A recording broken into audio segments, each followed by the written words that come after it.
Hello and welcome to my YouTube channel. नाजरीन, shorthand के अंदर जो हम चैप्टर स्टार्ट करने जा रहे हैं ये है हमारे पास प्रीफिक्सेस एंड सफिक्सेस का।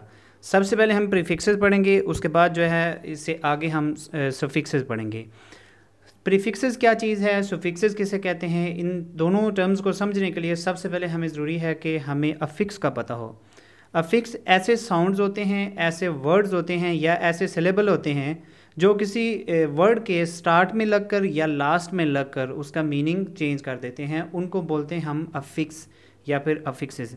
जैसे कि हमारे पास वर्ड है एक पॉसिबल, ठीक है जी, लेकिन अगर मैं इसके साथ आई एम का इजाफा करने के बाद वर्ड लिखता हूँ पॉसिबल, तो ये बन गया हमारे पास इम्पॉसिबल। ठीक है जी, तो इसमें ये जो वर्ड है पॉसिबल, इसका मतलब है मुमकिन, जबकि इम्पॉसिबल का मीनिंग देखते हैं तो इसका मतलब है नामुमकिन। यानी कि आपने देखा कि जब हमने इसके साथ अफिक्स को ऐड किया तो उसने उसका मीनिंग चेंज कर दिया। तो इससे ये जाहिर होता है कि अफिक्सेस ऐसे वर्ड्स या ऐसे साउंड्स या ऐसे सिलेबल होते हैं जो किसी भी वर्ड के शुरू में, सेंटर में या लास्ट में लगने के बाद उसका जो मीनिंग है वो चेंज कर देते हैं। फिर है हमारे पास एक वर्ड है टीच। टीच का मतलब है जी पढ़ाना, और अगर इसके साथ मैं ई आर लगाता हूँ तो ये बन जाता है हमारे पास टीचर, जो कि जबकि टीच का मतलब है पढ़ाना और टीचर का मतलब है पढ़ाने वाला। तो यहाँ पे ई आर लगाने के बाद क्या हुआ कि वर्ड का मीनिंग जो है वो हमारे पास चेंज हो गया। तो यहाँ पे हमने इम स्टार्ट में यूज़ किया है, जबकि टीच में अर लास्ट में यूज़ किया है। तो ऐसे अफिक्सेस जो वर्ड से पहले लगते हैं उनको हम बोलते हैं प्रीफिक्सेस, और ऐसे वर्ड्स जो किसी वर्ड के लास्ट में इस्तेमाल किए जाते हैं उनको हम बोलते हैं सफिक्सेस। मैं उम्मीद करता हूँ कि आपको समझ आ गई होगी। अभी हम शॉर्ट हैंड में देखते हैं और इसके मज़ीद कुछ वर्ड्स देखते हैं तो आपको ये आइडिया हो जाएगा। तो आज जो हमारा चैप्टर है वो है हमारे पास प्रीफिक्सेस, यानी कि ऐसे साउंड या ऐसे सिलेबल जो किसी वर्ड के स्टार्ट में इस्तेमाल किए जाते हैं। शॉर्ट हैंड के अंदर उनको हम किस तरह देखते हैं और किस तरह उनको पढ़ते हैं। तो यहाँ पे एक चीज़ मैं आपको बावर करा दूँ कि प्रीफिक्सेस से मुराद ये नहीं है कि जितने भी प्रीफिक्सेस हैं वो सारे के सारे शॉर्ट हैंड में अलग तरीके से लिखे जाएंगे, ऐसा नहीं है। कुछ ऐसे वर्ड्स हैं जो कि पिट मैंने बाहर निकाल दिए हैं, जो कि उसने अपने चैप्टर के अंदर जो है वो ऐड कर दिए। सिर्फ उन्हीं वर्ड्स के साथ जो प्रीफिक्सेस हैं हम वो पढ़ेंगे। बाकी जो बहुत सारे ऐसे वर्ड्स हैं जिनके प्रीफिक्सेस या सफिक्सेस जो है वो इस रूल के मुताबिक नहीं भी लिखे जाएंगे। तो आपने सिर्फ ये करना है कि जो बुक वाले ने चीज़ें बाहर निकाल दी हैं, आपने सिर्फ वो वाले सफिक्सेस और प्रीफिक्सेस करने हैं। जैसे कि मैंने आपको ऊपर एग्जांपल बता दिया है, वर्ड है इम्पॉसिबल। तो इम्पॉसिबल का जो वर्ड है जब हम इसको शॉर्ट हैंड में लिखते हैं तो हम इसको इस रूल के मुताबिक नहीं लिखेंगे। तो यहाँ से ये जाहिर होता है कि चंद एक साउंड्स हैं, चंद एक सिलेबल हैं, चंद एक वर्ड्स हैं जो कि पिट मैंने अलग निकाल दिए हैं कि उनको हम एक स्पेशल तरीके से लिखेंगे, और उसमें कुछ प्रीफिक्सेस हैं और कुछ सफिक्सेस हैं। आज हम स्टार्ट करेंगे प्रीफिक्सेस। तो प्रीफिक्सेस की हम थ्योरी देख लेते हैं कि थ्योरी में एक्चुअली वो उसने कौन कौन से प्रीफिक्स उसमें ऐड कर दिए हैं।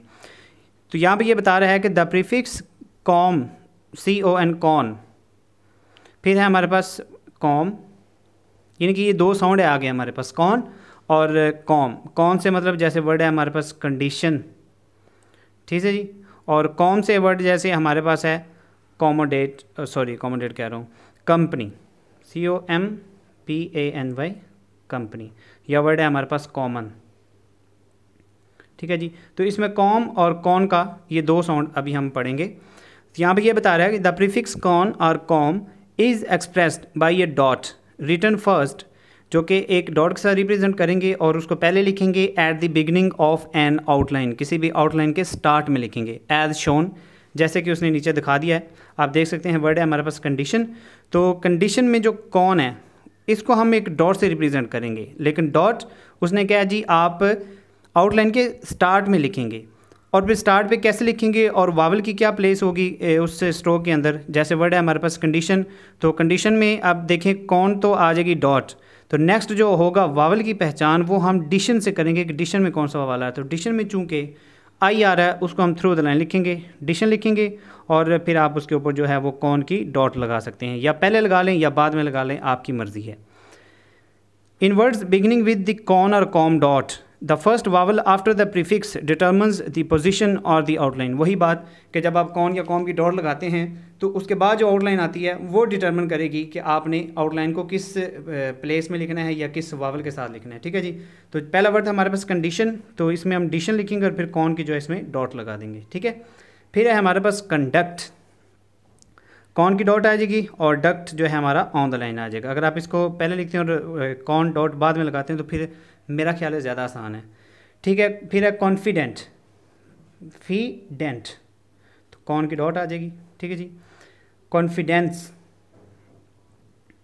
ठीक है जी, कॉन की डॉट। कनेक्ट, के हाफ करेंगे लेकिन डॉट जो है कॉन की वो इसके स्टार्ट में लगेगी, क्योंकि किसी भी स्ट्रोक की स्टार्ट में वो जो डॉट है वो हम इस्तेमाल करेंगे। फिर है हमारे पास कंडक्ट, फिर उसी तरह है कनेक्ट, के कनेक्टेड है, टी को ऑफ कर देंगे तो ये बन जाएगा हमारे पास कनेक्टेड, कॉन की डॉट लग जाएगी।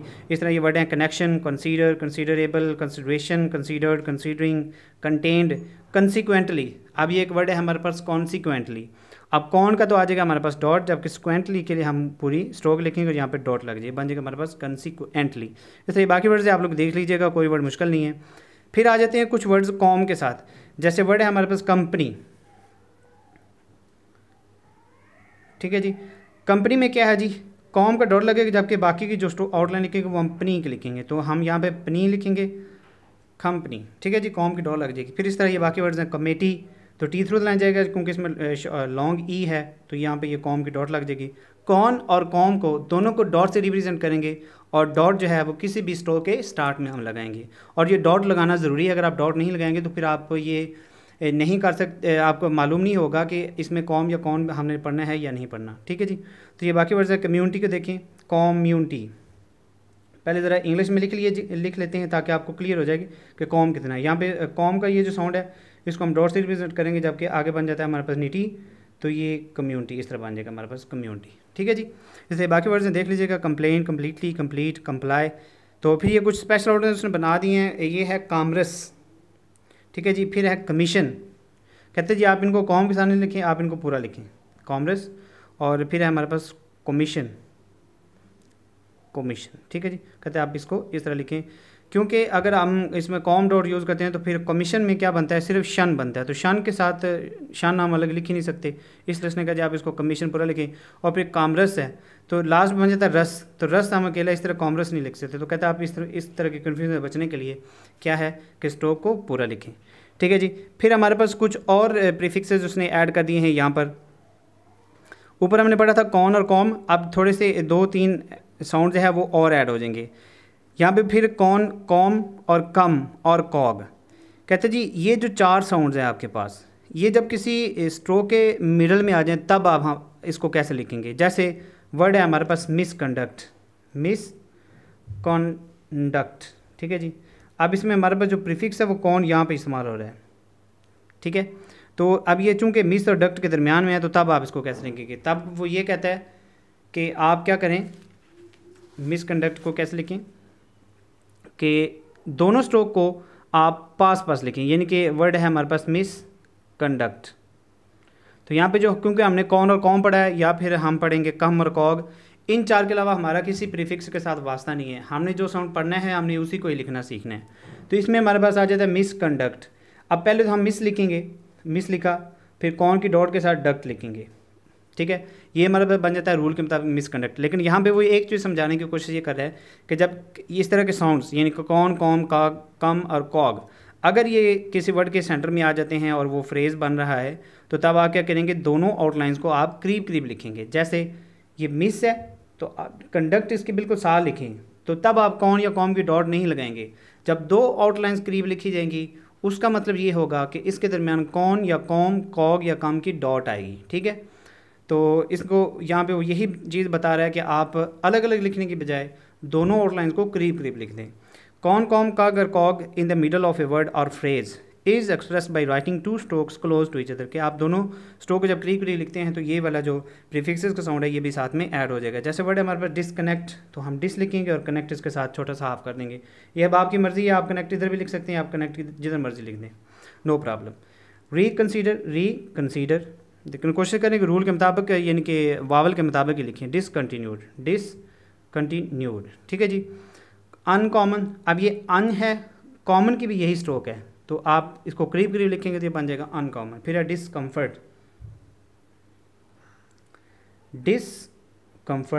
ठीक है जी।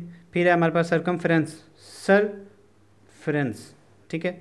फिर रिकॉग्नाइज, नाइज रिकॉग्नाइज हो जाएगा। स्ट्रोक्स को आपने करीब करीब लिखना है, तो तब आ जाएगा हमारे पास कौन, कॉम या कॉग।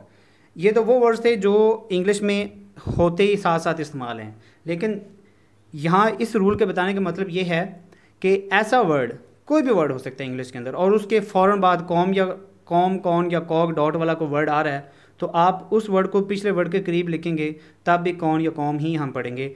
जैसे वर्ड है हमारे पास I am confident, I am confident.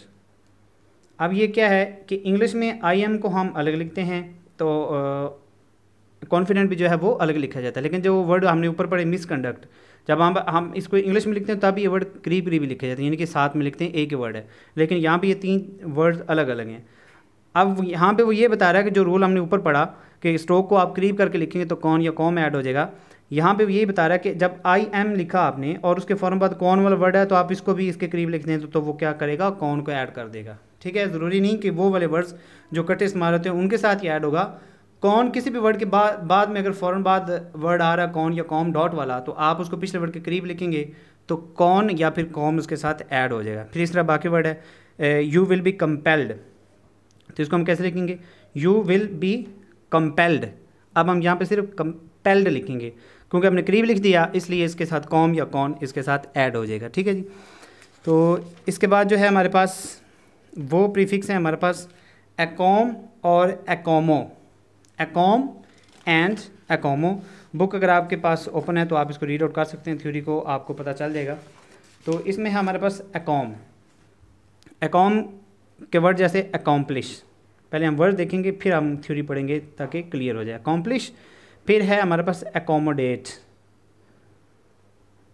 ठीक है जी, 2 वर्ड्स हैं, तो यहाँ पे हम 2 साउंड पढ़ेंगे, एकॉम और एकॉमो।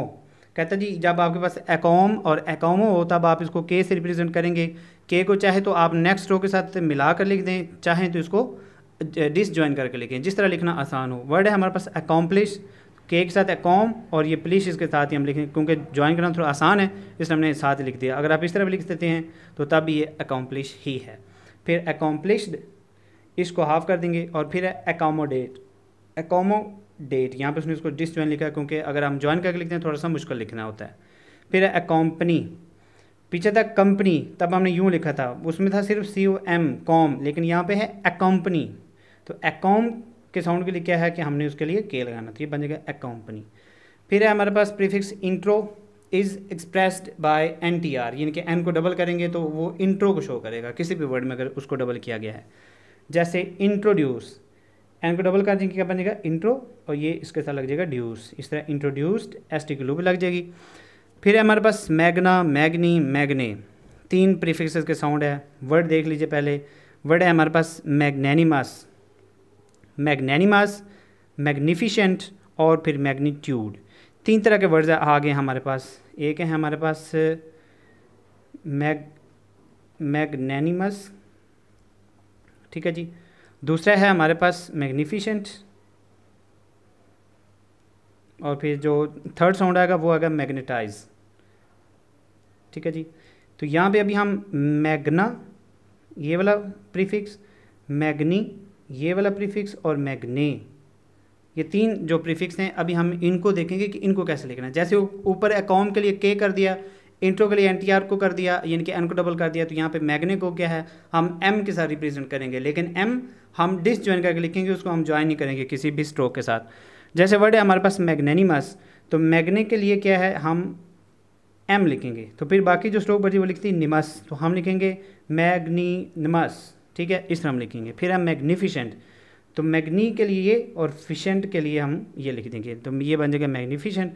और फिर मैग्नीट्यूड के लिए कि M अलग आएगा और साथ में TU को हाफ कर, ये बन जाएगा मैग्नीट्यूड। और फिर है हमारे पास मैग्नेटाइज, ठीक है जी, मैग्ने ये बन जाएगा टाइज। तो ये थे कुछ प्रीफिक्सेस जो हमने आज के लेक्चर के अंदर डिस्कस किए।